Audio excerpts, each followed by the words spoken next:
Hola, soy el padre Constantino, soy sacerdote diocesano de la diócesis de Oviedo, en Asturias. Soy doctor en teología y quisiera compartir con todos ustedes unos momentos de catequesis sobre este tiempo precioso y preciso que ahora vivimos, que es la Navidad. Comenzamos por el tiempo previo que nos prepara para la Navidad, que es el tiempo del Adviento. Por eso el color que utilizaremos será el color morado, que es un tiempo de esperanza y de preparación para grandes momentos litúrgicos. Es el color de la Cuaresma para celebrar el tiempo de la Resurrección, la Semana Santa, y es el tiempo, por supuesto, que nos ayuda para celebrar la Navidad. El Adviento es el advenimiento del Señor, igual que Navidad es Nativitas. Es un tiempo que hemos colocado en una cronología específica el 25 de diciembre, pero como biblista he de decirles que seguramente esa no fue la fecha del nacimiento del Señor, lo que no le resta importancia, simplemente que en el calendario litúrgico hemos aprovechado una fiesta anterior. El cristianismo siempre ha sabido aprovecharse de la cultura del tiempo y también, digamos, que implicarnos en aquellos momentos cronológicos que ya existían para, eso sí, superponer nuestra fe cristiana. Por eso el día 24 o 25 de diciembre es la fiesta del sol que no es vencido, lo era en el mundo romano. Por eso cuando elegimos un tiempo también tuvimos muy presente el calendario, también agrícola, con los dos solsticios, el de verano, fiesta San Juan Bautista, y el solsticio de invierno. A los 6 meses del solsticio de verano tenemos entonces el solsticio de invierno. Y qué bonito es en teología el hecho de saber que cuando llega el día 24, a partir del 22 más o menos se produce el solsticio, es cuando ya la noche comienza a ser vencida por el sol que va a crecer y que tendremos, al menos en la zona occidental, el día cada vez más largo. Por eso es el sol que ya no es vencido y por eso colocamos la fiesta de la Natividad o Navidad del Señor. En Belén es una fiesta, pues como sabemos todos, muy querida y que tiene esos tintes entrañables de recibir a un niño que nace, un niño que ya nació hace más de 2000 años, pero que ha de nacer ahora en el corazón de todos y cada uno de aquellos que le seguimos. Por eso Navidad significa también preparación de ese corazón nuestro que ha de recibir al niño Dios. Ese niño Dios que había sido ya anunciado por los profetas. Miqueas nos dijo incluso el lugar geográfico donde ocurriría. Una tradición muy antigua hablaba de el Mesías, aquel que iba a venir. Por eso en el tiempo del Adviento hemos leído las lecturas de Isaías, del Emmanuel, el Dios con nosotros, de esa esperanza que sería aquel que iba a ser enviado, ungido. De hecho, la palabra hebrea es Masha, para decir lo que decimos en griego, Christos, que es el Cristo. Así que el que ha de venir ya ha venido o viene en el tiempo de la Navidad y es ese niño que es el niño Dios. Se produce, como decíamos, según un profeta Miqueas, en Belén de Judá. Dice, tú, Belén de Éfrata, no la más pequeña de las ciudades, porque serás la más grande, ya que de ti nacerá el Mesías. Hablamos del tronco de Jesé, y el tronco de Jesé es aquel que viene de la descendencia davídica. En un principio había una creencia en que el Mesías que iba a venir sería un Mesías triunfante que pondría al pueblo de Israel a la cabeza de los pueblos. Sin embargo, el Mesías que propone Jesús es muy diferente porque es un Mesías de servicio.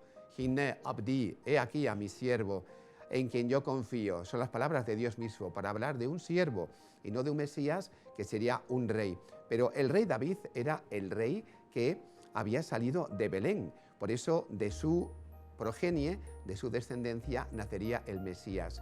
Cuando David quiso hacerle un templo al Señor, el Señor le dijo, tú a mí no me harás una casa, yo a ti te haré una casa, un linaje, una descendencia, porque de ti vendrá el Señor. Por eso en Belén de Judá nace el Señor. Y vivían en Nazaret, pero ¿por qué entonces bajaron tantos kilómetros con María embarazada? Imaginamos que a lomos de un borrico hasta este lugar que está muy cerquita de Jerusalén, a unos 9 kilómetros. Pues porque había que empadronarse para pagar los impuestos, el censo. Y esos impuestos se pagaban en el lugar de donde era tu familia o tu tribu, diríamos, en términos del Antiguo Testamento. Por eso José y María, que eran de la misma raíz o del mismo tronco de Jesé, entonces bajan hasta Belén. Cuando llegan a Belén se encuentran con un problema. Hoy diríamos en términos actuales hay overbooking, es decir, no tienen lugar de alojamiento. Las casas de aquel tiempo eran unas casas que tenían siempre una parte que era una gruta. y otra parte al exterior. Las grutas eran muy útiles porque todos sabemos que aíslan de la temperatura, en verano son fresquitas y en invierno son también calentitas. Por eso ese entramado de grutas, al final había una gruta especial que solía siempre dedicarse para el ganado. ¿Por qué? Pues porque era el lugar donde estaba el establo de los animales, seguramente serían de tipo ovino y caprino, no habría vacas, queremos, pero era un lugar también para garantizar la calefacción de la casa, ya que estando la gruta al final llegaba el calor, pero no el olor de los animales. Pues cuando llega José, que José tenía buena profesión, no era que no podía permitirse el pagarse un hotel, era tecton, una profesión entonces muy cualificada. Al no encontrar sitio, les dejaron al menos la parte de las cuadras, es decir, los establos que había en una de esas grutas. Pues allí nació el Niño Dios, una gruta oscura donde nace la luz del mundo. Allí, emocionados, cuando vamos con los peregrinos, siempre besamos una estrella que dice en latín, una estrella de plata: aquí de María Virgen nació el Señor. Y ahí tuvo lugar la primera adoración nocturna, imagínense. Aquel joven José, que José sería un hombre joven, a María, también una niña, 14, 15 años, más no tenía, ya que en aquel tiempo se vivía muy rápido porque también se moría muy rápido. Los tiempos estaban acelerados, la edad media de una persona eran 38 años, no se olviden. Pues entonces allí dos jóvenes tienen un niño en brazos que saben que aquel niño es el hijo de la promesa. Imaginen ese niño que llora en Belén y llora a Dios en Belén. Imaginen ese niño cuando abre sus ojos y ve a sus papás, su mamá en la tierra y aquel dulce José que también la cuidó. Es una escena que todos imaginamos muy entrañable porque la paternidad es algo siempre pues muy dulce y muy querido.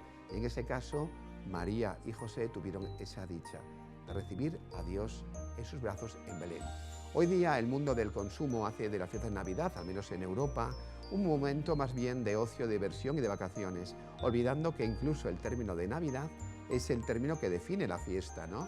Algunos incluso, desde algunas instancias políticas, dicen feliz solsticio de invierno, que la verdad, sinceramente, me perdonan, no se puede ser más tonto ni entrenando. ¿Por qué? Porque la Navidad es la fiesta del Niño Dios, la fiesta de Jesús. Últimamente en Europa estamos un poco descafinados y en vez de hablar de antes y después de Cristo, la fecha de su nacimiento, hablamos de la era común, o se habla de la era común, olvidando mencionar el nombre de Cristo, ya que este niño marca un antes y un después, porque con él viene la esperanza, con él viene la vida, y una vida que se convierte en él, con su posterior muerte y resurrección, en vida eterna. Por eso Navidad no es una fiesta ñoña, no es una fiesta sensiblera, sino que es una fiesta valiente, es la fiesta de un Dios que se hace el Dios con nosotros, que nos acompaña, que nos lleva de su mano.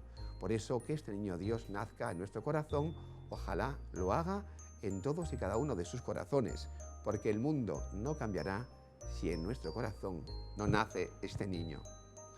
Simplemente decirles al final de esta pequeña intervención a todos, feliz Navidad. Pongan en su corazón el mejor pesebre para el niño que ya viene.